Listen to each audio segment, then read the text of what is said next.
First of all, it's a beautiful morning out here. Just gorgeous sunshine, a little bit of a breeze. I'm also surrounded by beef, meats. Right. So I'm learning a lesson in different cuts and what to do. So first, let me introduce you.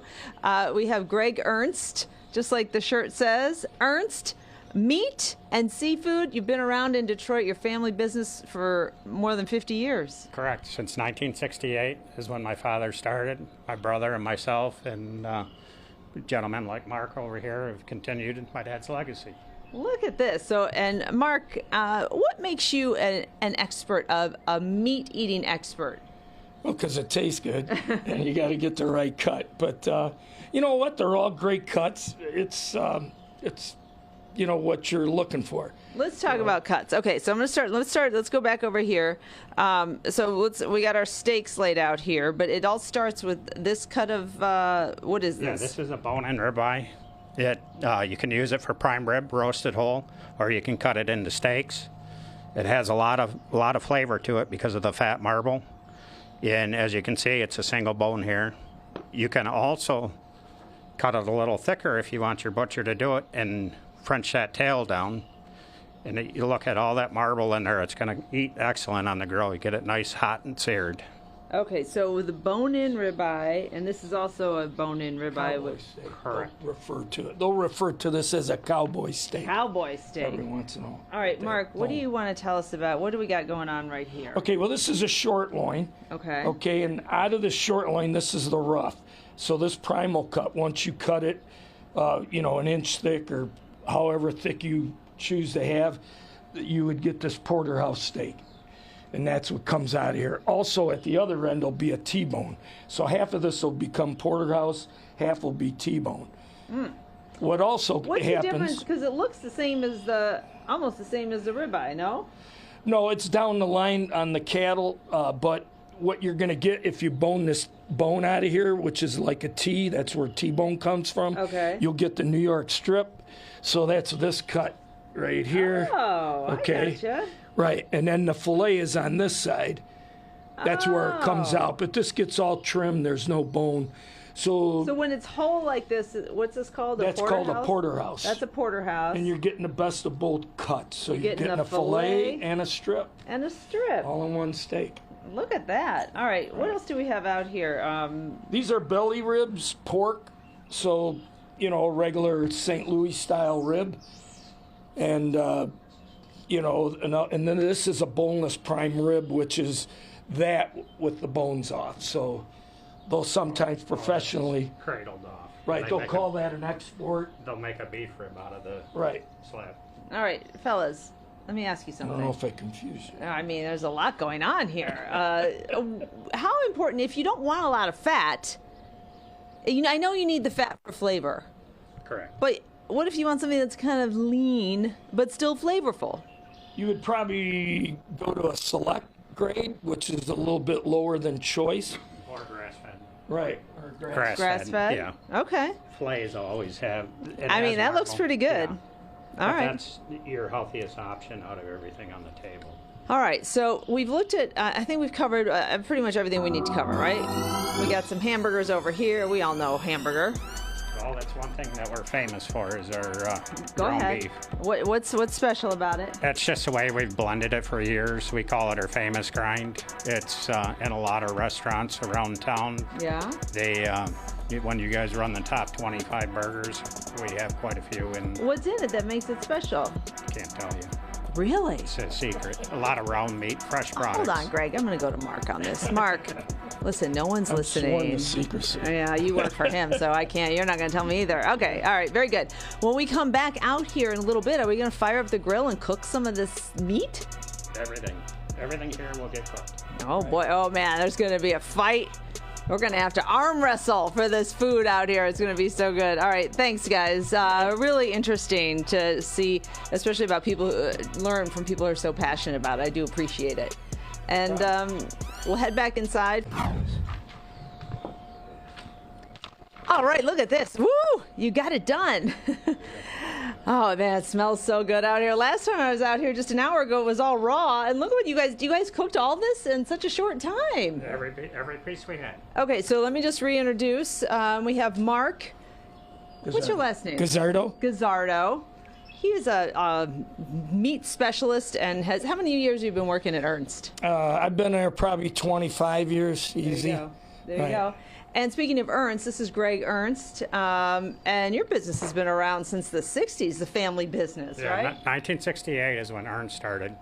My grandfather started in 1933. And providing meat mostly to restaurants, wholesale? Restaurants, retail stores, golf, country clubs. Very good. So they're kind of experts, Hillary, out here. So they have prepared, so should we start here? I think it looks great. Tell us what kinds of cuts these are, because I see you have them sectioned very, very well, and some of them Perfectly look cooked. like they're just a tiny little bit pink, and some look almost close to rare. Right. So this is your ribeye, and then the center here is your New York, and then this is filet, and this is our ground sirloin. Now, what are going to be the biggest differences in texture, the marbling, the flavor? The filet is going to be a little softer. It's going to have a real nice chew. New York's going to be a little firmer. It's still going to be a great chew for you. And the ribeye, it has more fat in it, but it has great flavor. I'm just going to use my fingers. I think that's okay. All right. So so we got the grill. I'm sorry, I got one microphone and lots of action here.